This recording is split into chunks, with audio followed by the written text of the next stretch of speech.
Welcome to the BumbleKast. I'm your host, Ian Flynn, the Bumble King, and joining me is my Bumble co-host, Kyle JCRB. Yeah, it's me. Okay. It's me. I didn't pull a switcheroo on you this time. The full moon has passed. You've transformed back from your were-rye. Yeah. And you're back to normal Kyle. I suppose. Yep. Sorry, Rye fans. It's me. It's not Rye. Maybe he'll be back someday, but for now, it's just me. And if you're very confused, you need to go back to last week's Monday episode where I had the absolute best April Fool's Day prank pulled on me ever. I had so much fun with that. That was hilarious. You guys did an excellent job with that. Well, thank you. I'm glad it worked out. So it seems like people enjoyed it. So yeah, you might see Rye again. We'll see. In the meantime, we got a lot of questions. So shall we get to answering them? Yes. Do keep in mind these questions come from our patrons over at patreon.com/BumbleKast, Ko-fi.com/BumbleKast, and our YouTube members. Let's get started with this one here from Aiden7479. Out of all the ruins on the classic islands, that includes Marble, Labyrinth, Aquatic Ruin, Hydrocity, Marble Garden, Sandopolis, Hidden Palace, and Sky Sanctuary, which ones do you believe/know were built by the Knuckles tribe, the Ancients, or a third party? Hydro City is a bit of an oddball, being much more advanced. One could have said the Nocturnus built it, but, you know. Yeah. That I know for surezies, none of them. Like, when the original games came out, the Ancients were not a concept. They are, like, the most retconny of retconny things. So, I would love to answer those myself, to be sure, but that is not at the present agenda with the lore group. It's not really a priority right now. But who knows? Maybe we will define that one day, pull back the curtain and say, this is how it all began. Frightening. I'm scared. I don't know if I want to know, Ian. Should we ever know? I don't know if we should know. It's too much. I don't know if it's absolutely necessary. Part of the fun of the whole lost civilization thing is it's lost. It's the mystery of it. But yeah, but if you never answer it, then what's the point of the mystery? To be mysterious. I don't know. There wasn't really there was never a plan. Yeah, there wasn't really a push for this in the long term, clearly. So, I don't know. If there's a good story reason to go back to it, I'm sure we will. Yeah. The lore of the Sonic movie franchise had the Knuckles tribe warring against a tribe of owls. I then realized that in the game, there seems to be some hints of some sort of bird species in the history of both West Side Island, thanks to Aquatic Ruin Zone's totem poles, and South Island, thanks to the bird-like wall carvings in Labyrinth Zone and the totem poles in Green Hill Zone. Were these the Babylonians, and did they war against the Knuckles tribe over the Chaos Emeralds on both islands, especially considering West Side Island had its own Hidden Palace Zone like on Angel Island? It would certainly make connecting Coco Island and the Battle Cuckoo Empire into lore even more interesting, in which I don't want to expand on for fear of spewing fan ideas. Yeah. You approached the line and then you backed off, and I appreciate that.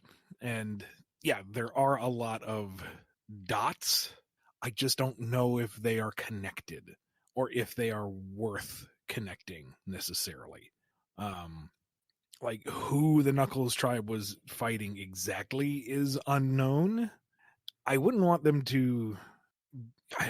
to extend to West Side Island and South Island because, Mystic Ruin is pretty landlocked. What are they doing? Like going all the way to the other islands to cause trouble? I don't know.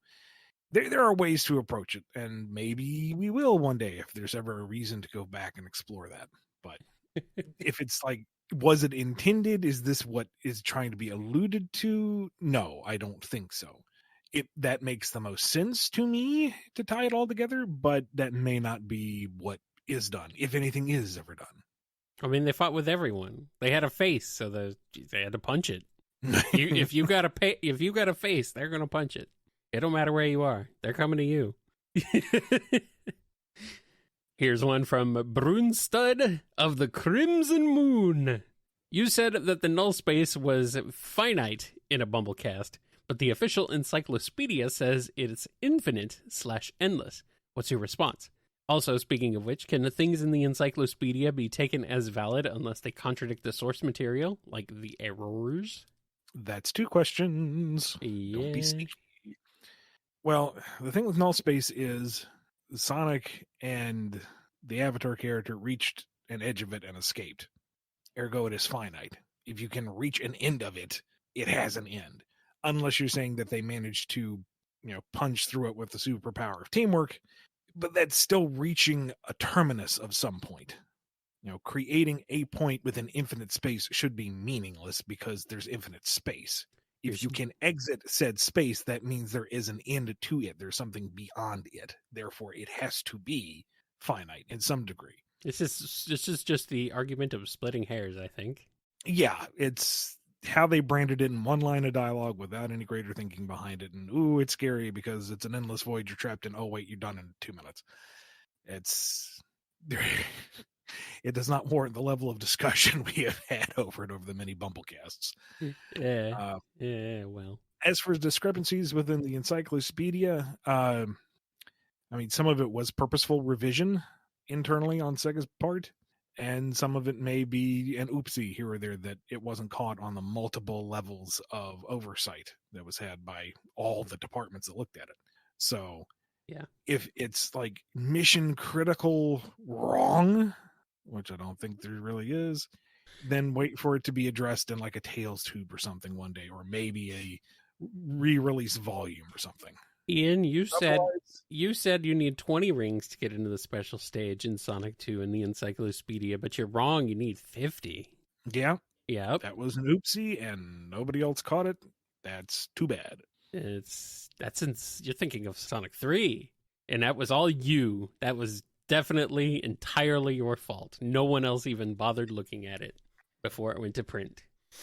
You printed it yourself. You went down to the printer and said, "Here, print this." And then you went outside and printed it yourself. You went out into the printer place and you're like, "Print it."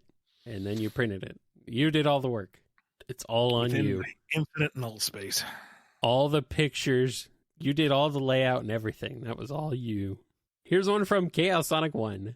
Sega decided to ask you to write a Sonic Underground game, but as a surprise, they brought in the people that worked on Hi-Fi Rush to help make the game. How does it go, and how fun would it be? Yo, that might be the way to do it. A Sonic game in the style of Hi-Fi Rush. I mean, it doesn't even have to be underground. It could just be whatever, but it would be fun if it were underground. But if it were underground, that would work the bestest, and I think so. Yeah, super cool. And I don't know. That sounds like a lot of fun. I'm getting Sonic Battle vibes. Like I could see that art style working with Hi-Fi Rush's sort of gameplay. Yeah. How does it go? I'd pitch it as make it the finale to Sonic Underground. It's the three of them gathering up their friends that they made around the world.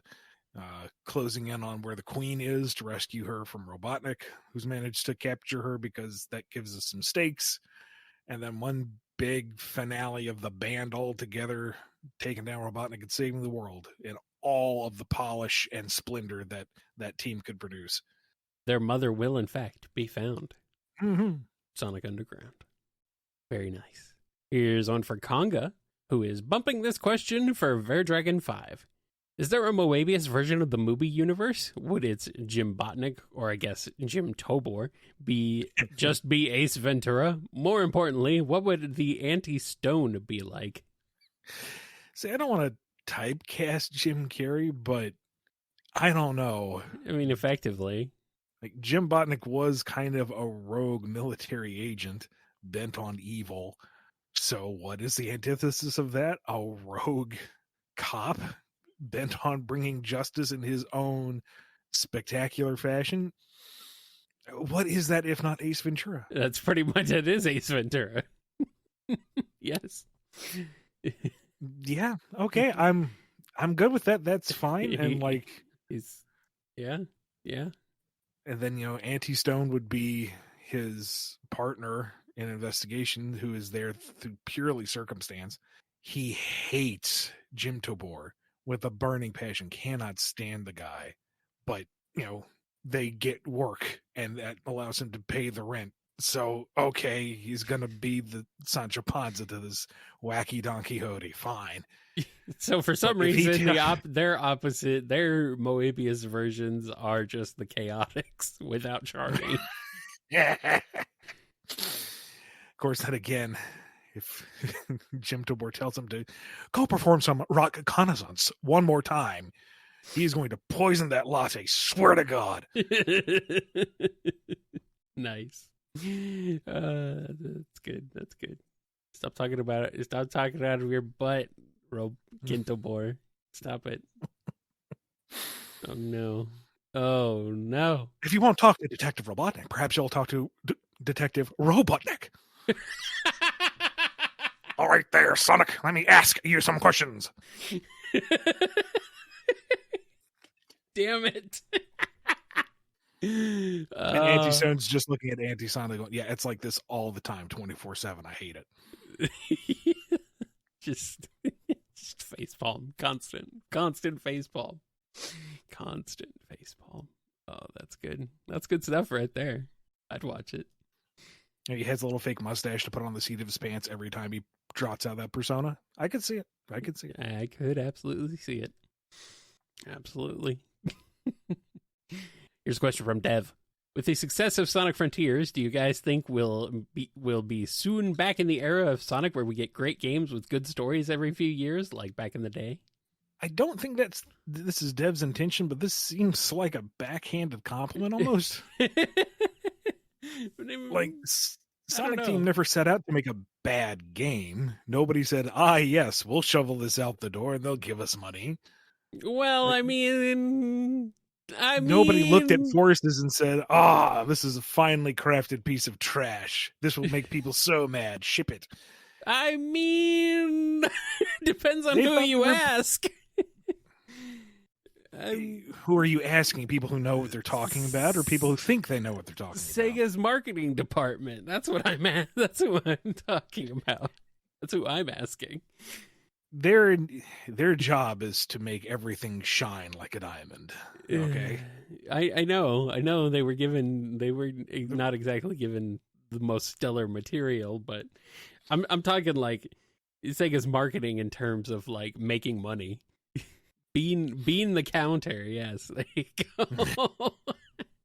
I like that one.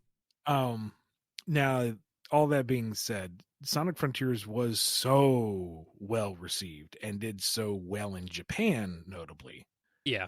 That I'm hoping that the next major entry does get the time and attention and budget to do something grand and fun and memorable. And I hope to be involved, maybe. That'd be nice. They could build on the success of Frontiers and continue in that vein. I would be here for it. I would be okay with that. All right, here's a question from Fang.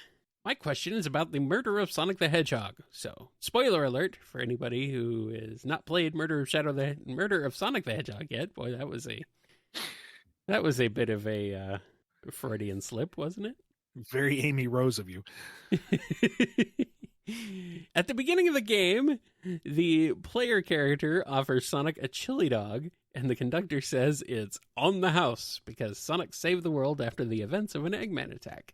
Sonic then comments, I appreciate that. I kind of forgot my wallet at home. I would like to know this. Does this now imply that Sonic's world now has money? Does this mean Sonic has a job? Where does he keep his wallet when running? How can he afford a cake for Amy's birthday? These are making me go crazy. Yeah. Okay. So I don't know how much of the curtain I can pull back on this, but there was some discussion over dialogue revolving around money, and it was mostly down to, this is an April Fool's Day game. Don't think too hard about it. Just have fun. Let the joke. But you knew this was going to happen regardless. We all knew. Okay, good. Okay, you knew what was going to happen. The topic itself is being hashed out because there being any lack of money makes zero sense. But don't read too deeply into the game. It's a fantastic game. It's marvelously written. It's absolutely gorgeous. It's super fun. Charming as all get out. But just kind of accept it as it is and don't worry about any greater lore implications. Just have fun with it as it is. Ian, this is Sonic. Everyone's going to worry about the greater lore implications of this very fun, very cool, very neat visual novel game that people seem to want more of. You know this. You know that's never. You know this is never going to get dropped. You know this whole "don't worry, be happy" thing is going to make some people angry. I'm shouting to the wind. I realize, but yes. Keep in mind it's an April Fool's Day game. Okay. Nuh-uh. Came out the day before. March 31st is not April Fool's Day. Yeah. Well, neither was our April Fool's episode of the BumbleKast. Yeah, it was. It was made on April Fool's Day. It wasn't came released out on the 3rd. It wasn't released on April Fool's Day, but it was made on April Fool's Day. That's all that matters. All that matters is that you had fun with the damn game. Oh man, someday you will hate me, and then it will be over. Someday it will get to a point where you are just tired of me, and then BumbleKast is done, and then there's no more BumbleKast. That will be a dark day, and it is nowhere near the horizon, sir. Rest easy. Okay. You say now. I'm not shooting the messenger. Well, I mean, to be fair, I'm playing up the message. Oh, I know.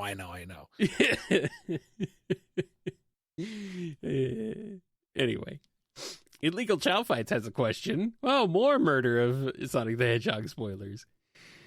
Are talking Chow considered canon? The last time one showed up in a canonical game was back in Sonic Riders 2, but they have been referenced since then in things like Team Sonic Racing Overdrive and on the cover of IDW Sonic issue 35. Now the newest episode of Tails Tube has Amy in the neutral garden of Chow World, and the non-canon official April Fool's game has the cool mustache Chow apparently able to talk. Previously, on the May 6th BumbleKast, you didn't seem too certain as to whether the talking Chow counted as canon or not, but is it safe to say they're canon now? I think all those examples are dubious and to be discussed. I mean, Amy chilling out in a Chow garden. It's not meant to be the neutral garden of Chow World. It's just she's in a place with Chow flying around. That doesn't really necessitate or canonize any talking Chow. So there are lots of Chow. Chow can gain all sorts of incredible traits. I don't think it's beyond reason that there might be a talking one out there, but generally speaking, Chow just have their baby babble and not like talk. Yeah, unless they're like Detective Chow or something, like Detective Pikachu. Normally Pikachu can only say Pika Pika, but certain Pikachus can go, and certain Pikachus sound like Deadpool, so. And before anybody brings up, but cream is always translating for cheese, I think that's more meant to be implied that she is inferring what cheese wants to convey because they grew up together. They're like a pair. It's not like she's translating Chow-ese. It's not like the translator the Tails was using with Yacker. She just knows what cheese is trying to get across. I prefer to think that she does know Chow-ese. That's cooler. But whatever. My headcanons don't matter, I guess. Here's one from John B. I was rereading one of my favorite arcs from your run on the Archie Sonic comics, Treasure Team Tango. It's a bit of a mouthful. I always wanted to know how that arc came about. Was the final arc close to the original pitch, or did it diverge or escalate as it developed? I honestly don't quite remember how that pitch came about. It was either then editor Paul Kaminsky wanted a Amy-centric arc, or I had an idea to do just something fun like that. It's been so long. But I think the core idea just kind of continually blossomed into this absolute madcap nonsense thing. There's a part of me that wants to say it was like no one idea was really clicking. So it's like, well, what if we tried all the ideas at once and that made it click? But I could be inventing that right now. I'm honestly not sure. It's been so long. But I don't terribly remember there being too many adjustments or revisions to it. It just kind of came together and was goofy and was fun. Mm-hmm. It's one of my favorites, so I like it a lot. I am glad that you wrote it. And it led into Pirate Plunder Panic, so that makes it even better. Here's one from Jolene B. In Sonic 06, Blaze, containing the power of Iblis, was sealed into another dimension and wasn't seen again. Iblis is part of the sun god Solaris. Blaze's world is another dimension that's home to the Soul Emeralds. Sky Babylon from Sonic Rush Adventure is a flying ancient city in Blaze's world. Pirates Island, near Sky Babylon, was once the flying home of a quote-unquote ancient civilization. Babylon Garden in Sonic Riders is a flying ancient civilization inhabited by genie-like aliens. In Secret Rings, the Genie Eraser Djinn invokes Iblis. Ian, my question to you is, who is Pepe Sylvia? He doesn't exist. I've searched every department. I went down to Carol in HR and asked, and guess what? That room is empty. There is not a desk. There is nobody in here. I would go on, but Barney's telling me I need to cut it off. Okay, yeah. Oh no. He's gone crazy. Just kidding. Dwayne? Many Hats has a question. Some people have taken the multiverse being confirmed as meaning that IDW Prime and Mania/Forces Classic Sonic are only to the games as different universes because of any inconsistencies. Seems like a leap to me, but thoughts? I think people are doing their absolute darndest to confuse themselves over the most straightforward and accessible explanation we could craft. Ian, that's how it goes with this franchise. You know this. I do try to fudge things when I am not certain I can be word of God on some stuff, but this is in the Tales tubes. This is as it is established. Classic Sonic is the past. Modern Sonic is the present. It includes IDW and Prime. That's it. The end. Period. Sorry if it doesn't completely mesh with your headcanon, but that's the way it is right now. For now. Till it changes. Oh, sure. Like if somebody else comes in charge and says, I don't like this, and throws it all out, then so it goes. But well, then you are, and then that makes you a liar, Ian. It also makes me unemployed, I'm sure.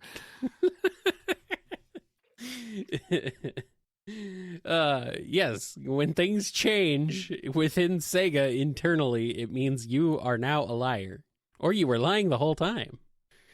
That's not what that means. All right, our last question before we take a break is from Noni. Would Eggman use Nermies as a slur? No, but Kyle would. No, I wouldn't, honestly. It does sound like it sounds kind of like a slur. And I don't know if I think it makes me hate it even more.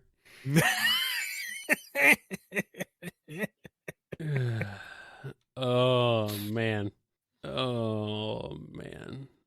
don't know. Eggman wouldn't drop to just some base slur. Where's the alliteration? Where's the fun? Where's the demeaning nature of it if it's just like some nonsense term?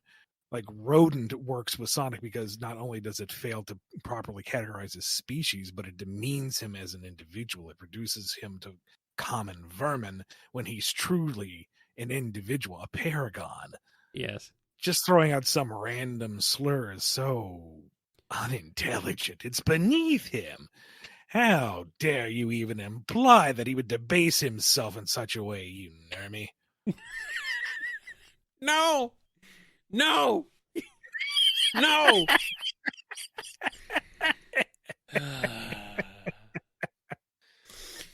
Oh, gosh. All right. Well, we're going to take a break while Kyle resets his brain and gets a palate cleanser.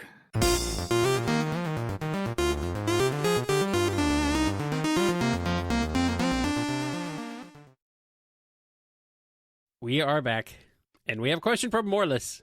In the Spark of Life arc depicted in the Sonic Universe from issue 71 to 74, we learn a bit more about Knuckles' origins post-Super Genesis Wave. It is implied that Nicole's impetus for growing into the person she would eventually become was for lack of a better word, desire to be able to support Sally in an emotional capacity as well as an administrative one. My question is, how did the Freedom Fighters, including Sonic, Amy, and Tails, react when they realized that Nicole had fully come into herself as a person? Also, is it gay to gain full sapience just so you can become the best emotional support your friend could ever ask for? No, it's just commitment. Now, she was, but that's unrelated. No, I mean, I think it's the most gay. As it should be. Good for her. I think we had wanted to explore the other characters in flashback at some point, but obviously we never got that chance. I'm being told it's only gay if they kiss. Which we didn't get to, but again, for obvious reasons. But like Sonic would have been cool with it. It's like, oh, you're a people now. Neat. And just roll with it. Yeah, Sonic doesn't care. Amy would be kind of impressed and then just excited because new friend. Yeah. And Tails would be fascinated by the technical application and, the implications for, potential AI growth, and then kind of come back down to earth and go, oh, and it's nice to meet you too. Hi. Yeah. I mean, we've talked before, but Yes, I like it. Here's one from Puppy the Scholar. Given that Argyle and Laura Sue's child Edmund II is part crocodile and is directly related to Vector, and Vector is able to breathe fire, is Edmund the Echidna himself able to breathe fire? I hadn't considered that, but by God, he ought to. I think it's time. And Silver's like, teach me how to do that. No. Yeah. That'd be cool. Silver goes back in time and crosses dimensions just to see Blaze. Can you teach me how to breathe fire? My mentor won't let me because he's a meanie. He spits hot fire, literally. Oh, here come the police to get me for that joke. Sorry. It was just kind of funny. Yeah, all right. Here's one from Razor. This may be stretching it, but do you think Robotnik should have been Prime Robotnik, who transferred his consciousness into a robot body as a failsafe if something happened to him? Or are you okay with what we got? I know there's things that don't add up, but I have thought of this recently, especially since this could have been thought of back then. Yeah, I mean, that certainly would have been the simpler solution. And it skews close enough to what was done. I feel like it somewhat defeats the victory at the end of 50. Eggman, it's man, that's ingrained. Robotnik's efforts to wipe out his competition in the most literal sense, being turned back in his face to literally erase him from reality, is, I don't know, just satisfying to me. Mm-hmm. He builds the most over-the-top, unnecessarily brutal weapon, and the only real casualty of it was himself. I like that. I really do.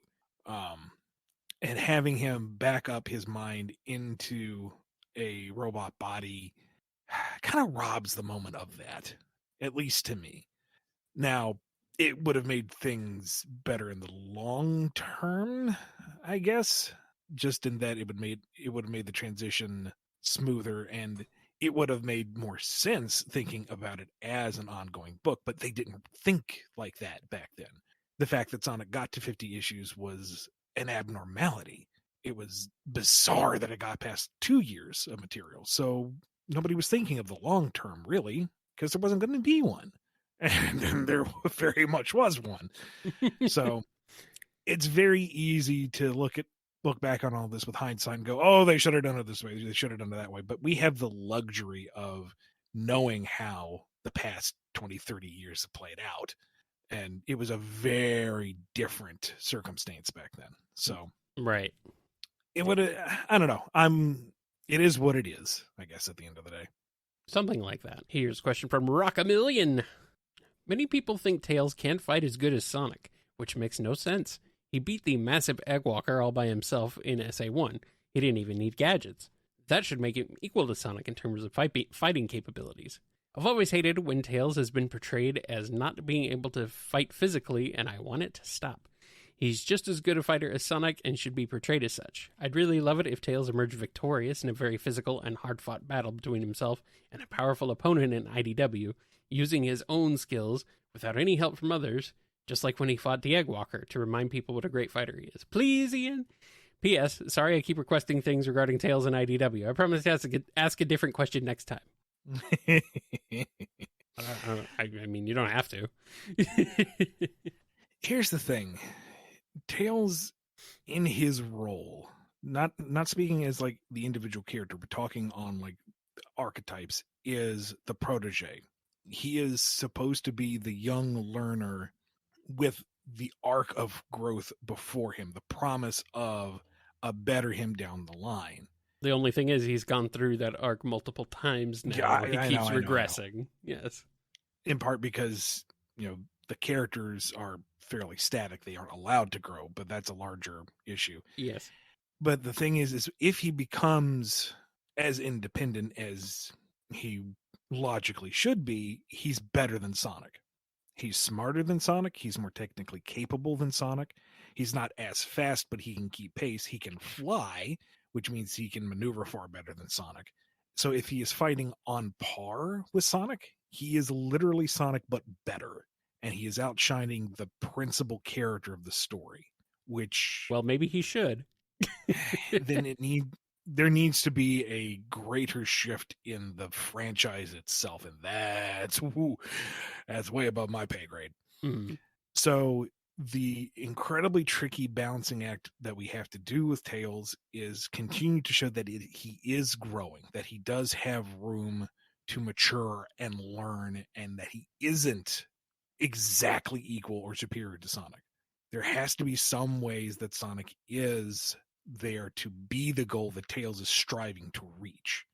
Now, this isn't to say that Tails shouldn't be able to hold his own in a one-on-one encounter, but I feel like if he's just able to stomp an enemy like Sonic does, it's not who Tails is. Like, I understand the desire to want him to be able to be just as good as Sonic, because that's his whole thing. That's his arc. That's what he aspires to be. But once he has it, then there's nowhere else to go with him because he can't go any further. And then he just becomes Orange Sonic.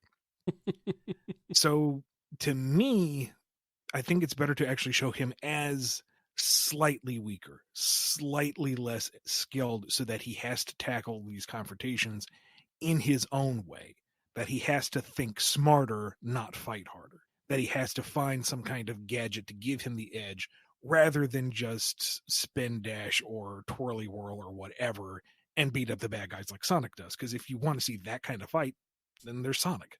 What is it that makes Tails unique? What makes him interesting? What makes his struggles compelling? And if he does everything just the same and as good as Sonic, then why is he special? What makes him interesting? So that's at least my approach to scenarios with Tails. Let Tails use a gun. No, don't do that. Never mind. I mean, we kind of touched upon that with Zeddy Hunt when he comes to the rescue when Sonic's already been worn down by the Deadly Six. Right. And it kind of comes down to 1v1 Zavok versus Tails. True. And so Tails tries to use his gadgets. That doesn't quite work. He tries to use the skills that Sonic taught him. Didn't quite work. But then he used that ability to get in close so that he could outsmart Zavok and use the gadgets more effectively and take him down. That is Tails to me. Mm-hmm. Tails. See, that to me is way more engaging of a fight than just he beats him like Sonic could. Tails is the definition of work smarter, not harder. Yeah. Yeah. Yeah. Meanwhile, Sonic's like harder, push harder. That's it. Sonic is plus ultra. Pretty much. He's broken. He's OP. That's pretty much how it goes. We got a question from Samuth Star. If Sonic characters were centaurs, what kind of bodies would they have? Like, would it be a realistic horse body? The associated animal's body? Like, Sonic would have a hedgehog body? Would they have horse-like bodies, but regular feet, including shoes? Something else? I hate this question. I mean, nothing against you, Samuth. It's actually a very interesting question. It's interesting to think about, but it's like, what? But all the images that are conjured in my head, I hate them. I hate them so much. I'm being told, answer it, you coward.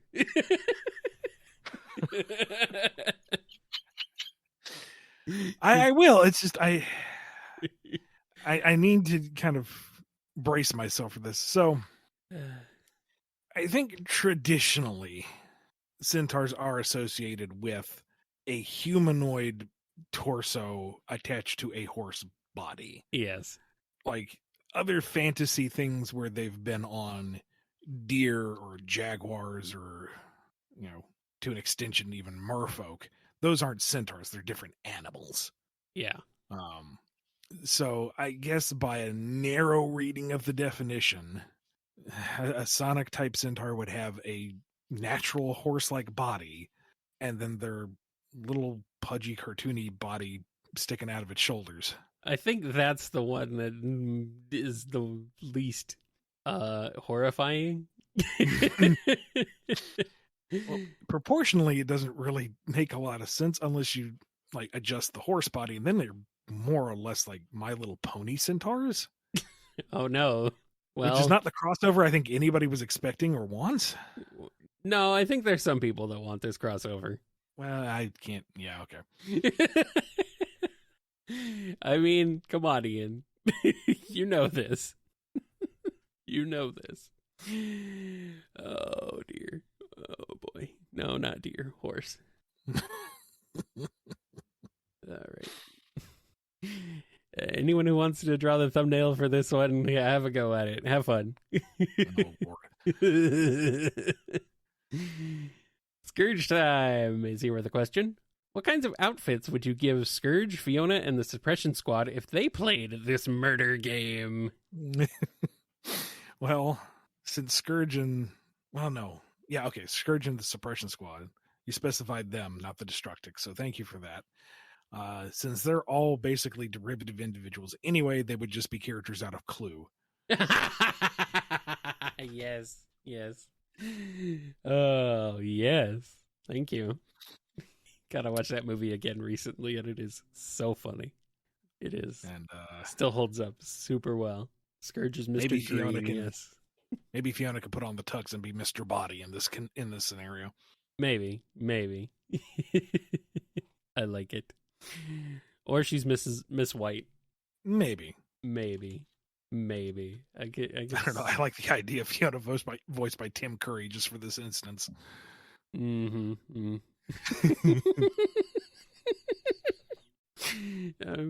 I mean, yeah, it could work. But she would make a good looking Mrs. White too, to be fair. It would work out. I think that would be okay. Either one. I'm down. Scurvy Pirate Dog has a question. Following upon my last question about Starline's opinion on the Chaos Council, with how they are 5 different Eggmen, and with how Starline is a huge Eggman fan, just for the sheer fun of it, what if each of the Eggmen in the council had their own Starline? What would what would each of the Starlines for each Eggman be like? And would Mr. Dr. Starline be wearing a bald cap? Okay, so... Or he might actually shave his head. I think to have the most fun with this, we need to have an inverse time scale. So little baby Dr. Babel would be watched over by old cantankerous old man Starline. Okay, I get it. Call him Starbent. I don't know. Freaking baby, listen to what I'm trying to tell you here. Don't just sass me. I'm the one that changes your diapers. Which would mean by the time you get to, what's the old one called? Dr. Dunnett? You would have just irascible Dennis the Menace-esque Starline. Oh, no. Who isn't going to listen to you, old man? He's smarter than you or your entire life. He's going to fix the plans himself. And it would just be constant bickering on every side. It'd be tiresome, but also fun. Yeah.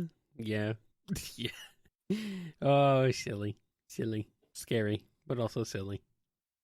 And I guess by the midpoint, Mr. Dr. Starline has reached midlife crisis stage. So he still has the big toothpaste swoop, but it's a comb over. Yeah. All right, here's a question from Silent Forest Ninja. I've seen a lot of people consider Sonic Battle to be a legitimate addition to the series' lore, considering Emerald's entire debut. However, I haven't seen many people mention how incompatible it is with canon with Shadow's story. It released the same month as Heroes, yet features Shadow's memories intact, meaning it can only take place post-Heroes. But then he's also obsessed over his and Emerald's purpose and past as a machine of war, and seeks answers for why he exists with a soul, which Shadow the Hedgehog promptly contradicts and seals off narratively. The writers knew enough about Heroes to mention Omega, but then E121 Phi robots are being built after E123 Omega. So it seems like there wasn't a lot of communication between dev teams beyond Omega's character design. Given this, how can Battle fit into the canon? Should there be an idealized alternate version where Shadow's non-canon characterization and story arc is removed or changed? You're also missing the fact that Knuckles' home and the Master Emerald reside on a mountain just north of town. They're not on Angel Island. And what town is it? Who knows? It's Emerald Town, I think. I was just looking this up for another project. Oh, anyway. Okay. It actually has a name. Yeah.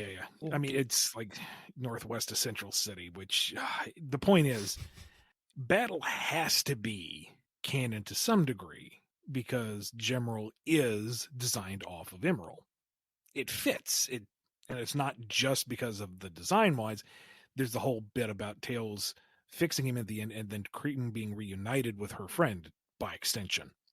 So the intention was there, but yeah, the devil is in the details. There is a lot of stuff that just cannot be reconciled. And this comes from a guy who has spent his career trying to reconcile these things because I'm obsessed. So I think ultimately the way I would approach it is to say that Battle happened insofar as Eggman found the Gizoid, failed to take control of it.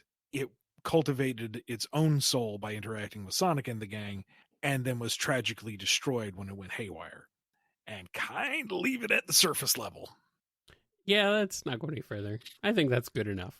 I mean, otherwise, we also have to seriously consider Amy was so delusionally obsessed with being with Sonic that she kind of conjured a version of him to fight people in her house. I don't mind sweeping that aspect of Amy under the rug. Here's a question from Sonic. It stated that Eggman rebuilt Heavy King, but Heavy King is intact at the end of the Encore mode of Sonic Mania Plus, since he pops out at the end at the bar to surprise the Sonic cast. The 30th anniversary special can't have happened before that point, since we see Heavy King still broken down, with most of the other Heavies from near the start of Encore mode. So why does Heavy King need to be rebuilt in the Sonic 30th anniversary special? What happened to him that he needs to be rebuilt? And please don't answer with, don't worry, be happy. I don't think the ending of Encore mode is meant to be taken as canonical, and Encore mode itself is dubiously canonical. The direction I got when writing the 30th anniversary was that Heavy King was destroyed and would have to have been rebuilt, and the other heavies were also destroyed and were not accessible. You can pause with me here to kind of think about that.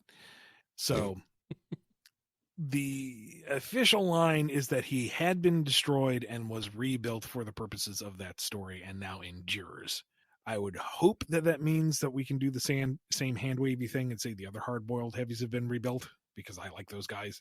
Yeah. But that's the direction I was working under. Alrighty. Well, as long as Heavy King is still a chef, then we're good. Here's one from Supernova. If you had to expand on Chuck and Shard's relationship in Archie, how would you describe it? Chuck obviously didn't like Shard at first. What, was there a chance he'd grow on him? Yeah, I think the long-term plan was that, he didn't like Shard because, Shard was the evil doppelganger that nearly killed his nephew and Tails in a volcano. It was bad. And, he personally had a bad experience working with Sonic robots, so he'd be very wary about this incredibly powerful, dynamic killer Sonic bot. But Shard was a good boy and should be cherished and loved and protected. And Chuck would eventually kind of come around to the, okay, it doesn't matter where you came from, it's who you are that matters. Yeah, makes sense to me.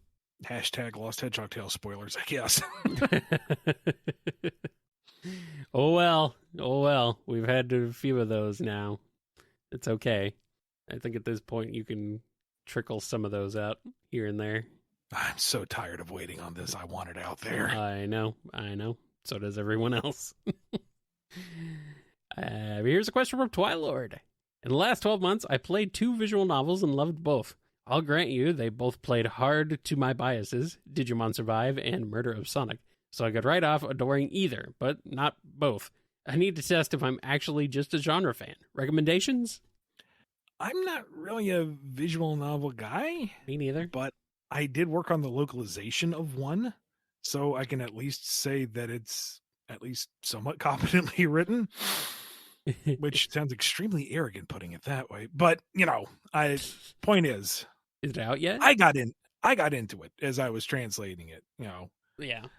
Again, I'm not really into these romance visual novel things, but I'm going through the localization, getting, into the weeds of this character, and it's like, Ruby, don't do it, turn around, give her another chance. What are you doing, you fool? She loves you. It's like, this really got its hooks into me, and I started at this halfway point. How weird.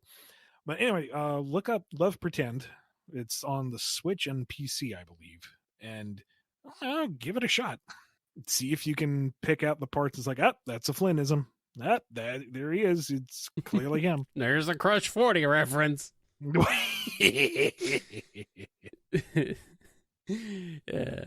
I've not played them myself, but having seen playthroughs of Danganronpa 1 and 2, if you enjoy the murder mystery type of gameplay, then I think check those out. They get pretty wild and off the rails. Very, very beloved games, and I think for good reason. Otherwise, there's the Phoenix Wright games, which are brilliant. Play those. Play Phoenix Wright. And I don't know if Phoenix Wright is entirely a visual novel specifically, but it almost. It's close. It's very close. It's certainly in the vein of a visual novel. It's not romance or anything, obviously. Murder mystery, more like for both of those. So I think that works. If you like visual novels, don't have to be romantically oriented, do they? No, they don't have to be. No. Danganronpa definitely is not. Oh boy, those games are freaking wild. Wild. Crazy. I like them. And our last question for today comes to us from Wildcard717. Rivals of Aether 2 has been announced for 2024. If given the opportunity to write another Tales of Aether, which current roster character's story would you want to tell?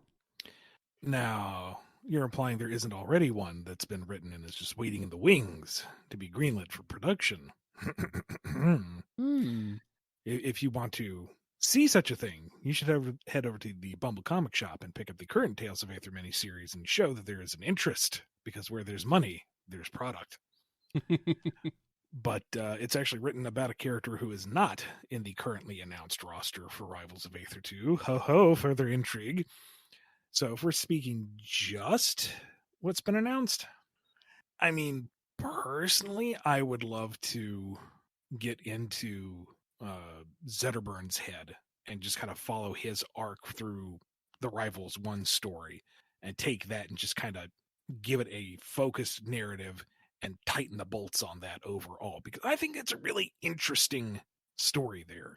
Or get into Fleet's background and show her origin story. We had to cut a lot of that when developing Dungeons of Aether, just because it was a lot of text and it was kind of a slog given the gameplay style. Just where to find points of injecting story was a challenge for the team. So a lot of why she's involved, what her connection is to the town, is only surface level addressed, and it would be neat to kind of get into that more. I don't know if it's like 4 issues worth of story, but it would still be nice to delve into that a little bit. Shoot, I don't know everybody who's been officially announced and confirmed for Rivals 2, so I should probably stop right there before I spoil something, but some of them won't be a surprise if you're a fan of the Rivals series, and some of them just might be. So, nope, I'm done. I'm not getting myself in trouble. Nope. Don't do it, Ian. Don't do it. No, stop.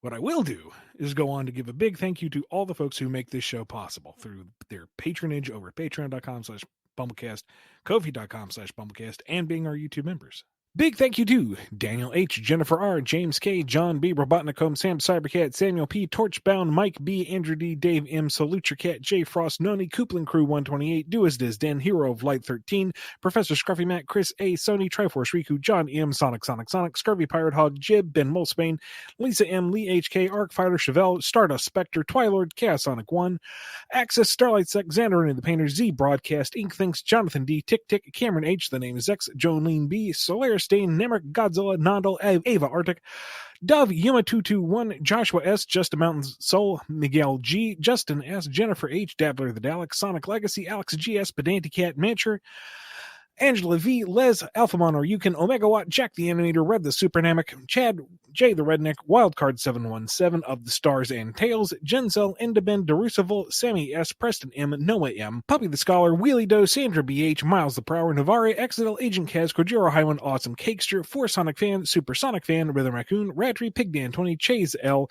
Sonic 84, Tetsuya the Wise, The Marble Gardener, Aiden S., Hannah W., Venus, Bleeding Thumbs 97, Ozjam, Shimmy M., Curly Quills, Smiley 21, Philip Scold, Sterling Sonic, E200 Paragon, Razor Congo, Windskull, Supernova Superior Pizza, Sonic Padge, Inzephyr, Thigoff, Subliminal, Gino the Puppet, Omega Man 21, Thievius, Miggy Stardust, Dominic the Raccoon, Planet Breezy, Crooker, Vlad, Sheen, Illegal Chow Fights, Unity, Lori L., Jason G., Cody G., Lemur Chicken, Nils, Luke R., Michael P., Miss Nazumi, SB, My Fish Eats Rocks, The ID Card, Jonathan F., Hip Kid Brick, Levi C., Amazon, Samuth S., Dead Air Morless, Adrian W., Zaylock, Nebula Noob, Knuckle Sandwich 87, Lacey M., Rocco D., M. Blewett, Miles, Full Prower, Cool Christy 1, Lucky Lychee, Spiral, Ashter, Native Nerd 27, Raccoon Shinobi, Normal Person, Marcy H. Caswell, Seator Pajaro, Assassinato, El Pajaro, Gigante Quien, Asiena, Alejandro 333777, Luce, Noah I, Quazzle J, Ultra Guy, Salato 02, Crowbo Noob 600, Sonic Mania 2099, Hedronus, Paley, Tenderheart Fawn, Guts, Jihan S, Snowpair, The Man of Multimedia, Foofy 93, Mrs. Nibby, Florian, Call Me Ryan, All Peachy, Onion Girl, Jamal S, Wheels 282, Hedgehog, Metamode, Frost the Hobbidon, Danny the Light, Buttered Noodles, Miles Power D, El Technopoda, True Cosmic Digilab 79, Razor, Sunblister 16, Travis H, Tyler M, Mini Hats, and Scourge Time. Incredible. Thank you all. Good job reading those, by the way. Thank you. You didn't stumble. So you didn't stumble too much. It was only 199 this time, though. So. Oh, okay, that's why. That makes sense. Love Pretend is only on Switch. Really? I could have sworn it was on PC. Okay. Nope. Maybe it's coming to PC. It's just not out yet. But all I can find is the Switch version. So it's a Lover Pretend. I thought it was localized to Love Pretend in English. No, This is Lover Pretend. It's the one about a character named Chiyuki, right? Or you play as her? Yeah. All right, well, shows what I know. I finished that project a long time ago, and it's just, fell out of the brain pan.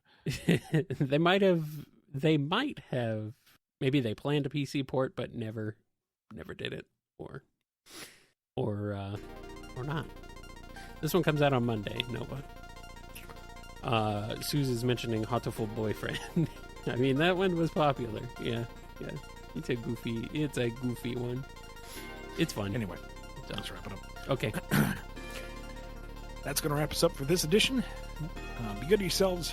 be good to each other, and we will see you next time on the BumbleKast. Take care.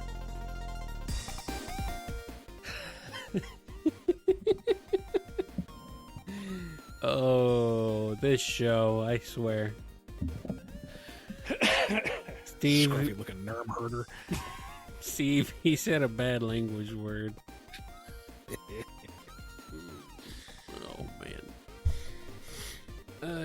I mean, the franchise does associate reclaiming insults. So, I guess since he's Robotnik reclaimed Eggman. So, I don't know, man. No more Nermies. Nerm ain't. It's literally 2 pieces of wrought iron Yeah. on a stand, and then you screw the flat shelves onto it to put plants on. I managed to put every freaking shelf on upside down before I realized, oh wait, no, that's the wrong way. Well, you know, it's not wrong. You just gotta. You just gotta flip it over. You'd think I'd figured it out after the first one, but nah. It's okay. Put the hook on the base wrong. Yeah. If only it was illustrated. If only there were directions. If only there were pictures. They say return to monkey. I need to get to monkey in the first place. Send me the monolith, for God's sake. Oh, man. Where's the, You've been listening to the BumbleKast, a co-production of Bumble King Comics and the KNGI Network. Original theme music composed by Ken Coda Snyder. Remixed intro by T-Lopes. Find out more information, along with podcast feeder links, MP3 downloads, and more at bumbleking.com and kngi.org.